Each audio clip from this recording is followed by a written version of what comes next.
that you see is an image of the steel trusses in Victoria Terminus. These beautiful ornate carved trusses that actually hold up the whole station. So the kind of conceit of the actual project was that could we take this idea of the steel truss and actually begin to actually work with it, and through a series of basically geometric, basically operations, begin to come up with a new kind of structural system, which is a actual branch-like form. And hence what you actually have are these steel columns, which basically begin to branch outward to kind of create an actual truss. And these basically trusses begin to interlock to actually create the form of the actual roof, of the actual conservation envelope. So what you have is the primary space of the actual banquet hall, and then you have an annexure space which finally becomes a kind of pre-function area.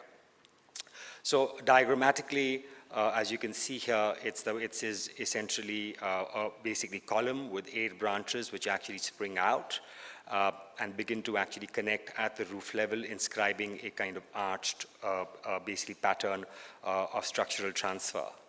And these very branches, as they actually move upward towards the roof, begin to further kind of filigree out to create the actual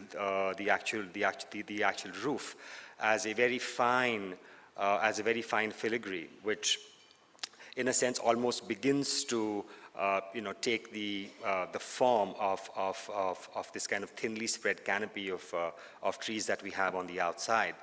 So when you look at this reflected ceiling plan of the actual building, it almost has that kind of, let's say, texture of the trees outside.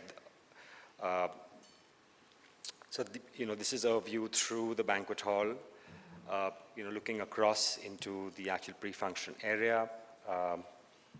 The actual banquet halls, again, these were all completely built in steel, and they are load-bearing. They take the weight of the entire roof, as well as the glazing on the sides. So this idea of being able to basically tap into history and to be able to extract something that is both basically typical, but also meaningful, and be able to actually transform it into a completely new idea, into a completely new architecture. And I think probably one of the nicest things that someone actually said about this building was that, they walked in and they felt that the trees were always there.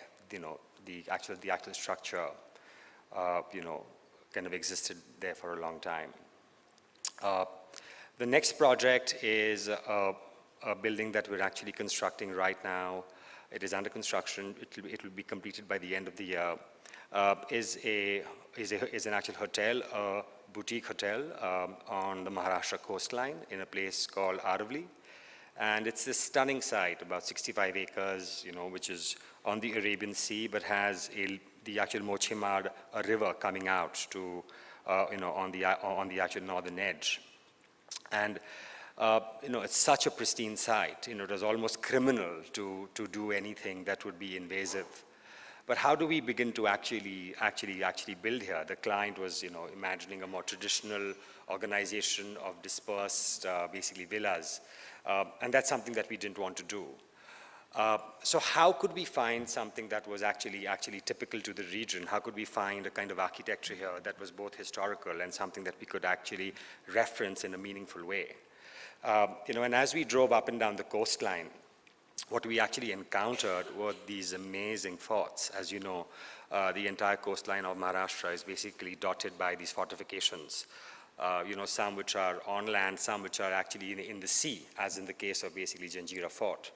But it is actually Siaghar Fort, which is this, this images of Siaghar Fort, which is quite incredible, is how something that large can actually sit so lightly on the ground. And through almost a kind of landform, as opposed to a piece of architecture, adjusts its kind of trajectory, its linearity to the contours of the actual site. So hence came this question that could we almost imagine our building, this kind of hotel, as an incredibly, let's say, compact organization of rooms, of of rooms in basically public spaces that could almost have this kind of, let's say, fort-like linearity. So what we actually have is a building which is about 250 meters long, but only 20 meters wide. And the characteristics of the architecture are again kind of fort-like, with the kind of undulating walls, which are